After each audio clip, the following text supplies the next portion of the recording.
2007 didn't start so much with a bang, more of a howl and a splash. Hogmanay parties all around Scotland were cancelled due to high winds and heavy rain. We should have known then that the weather was to play a big part in January's news.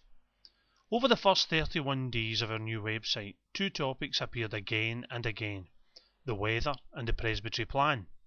The waters of Loch Lomond rose to new heights, and both the Glebe and the Sappers Bridge spent much of January under water.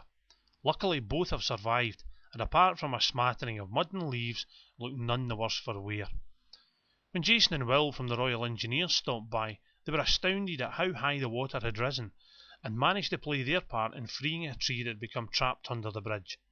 In a daring rescue mission, Jason dangled Will over the bridge to break the trunk free and send it towards the loch. The man's cottage didn't fare quite so well in the high water. 2 feet of water flooded through the door of the cottage and immersed the furniture, the equipment and the carpets. A major salvage operation was undertaken, and anything that survived was moved to whatever space was available. Now that the waters have subsided, the refurbishing work can begin: rewiring, replastering, painting and furnishing. If the Pilgrimage Centre was to have a motto, it should be "Haste ye back." The friends that were made during 2006 have been keeping in touch, and more than one of them has been back.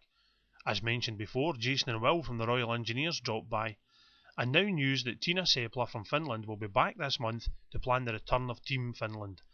It's great to know that those who have been with us don't forget about us and are keen to return. We must be doing something right. The Pilgrim's Palace has also been in the news. A leak in the roof sparked a bit of a panic, but as usual Jimmy Kelly wasn't far away to sort out the problems. Jimmy and Alistair have been working away in the background, putting new furniture into the rooms and transporting the weaver's loom down from Tarbert. The work just never seems to end. Jimmy Kelly was in the news in more ways than one. His granddaughter Grace was baptised in Aracher Church. Jimmy's daughter Caroline was the bride in the first wedding to take place in the church after its rebuilding. Rebuilding which was under the control of Jimmy. Well, who else? Aracher Church saw more change. The Sunday service now starts at 10 AM rather than 10:15 AM. That extra 15 minutes gives Dean a chance to stop and chat after the service, rather than rushing down to LUSS and missing out on all the fun. While on the subject of missing, Pearl has been missing from the Pilgrimage Centre, and it's good to see her back.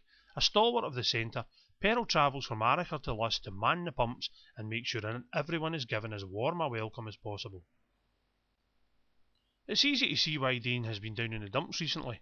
The England and Wales cricket team have been taking a hammering down under, and it's never easy getting up in the middle of the night to listen to the radio and find out that the players from your beloved Durham have been in the wars and not emerged with quite the triumphs you imagined. To add insult to injury, Stephen Campbell, originally from Aracher but now resident down under, sent Dean an Australian flag to fly from the flagpole in the man's garden. The flag had to be taken down after complaints that the snapping noise it was making in the high winds was keeping people awake. Nothing at all to do with the continued dismal performance of Messrs Flintoff and Vaughan.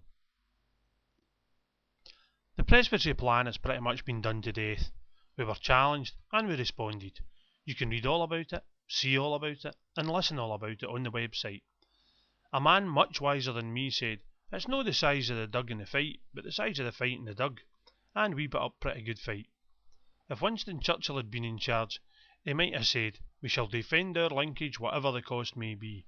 We shall fight them in the Presbytery, we shall fight them on the web, we shall fight them by video and audio, by paper and CD. We shall never surrender." Maybe a bit over dramatic, but that's the way it felt at times, and to top it all, we got a result. The Presbytery have decided that there will be a minister based at LUSS serving the linked parishes of Aracher and LUSS. January wound up in pretty much the same style it started, with a party. Burns Night is a big thing, and it was given a big celebration. Singing, speeches, eating, drinking and laughing. What more could you want from one night in the village hall? What about February? Well, who knows? Keep watching the website and the story will tell itself.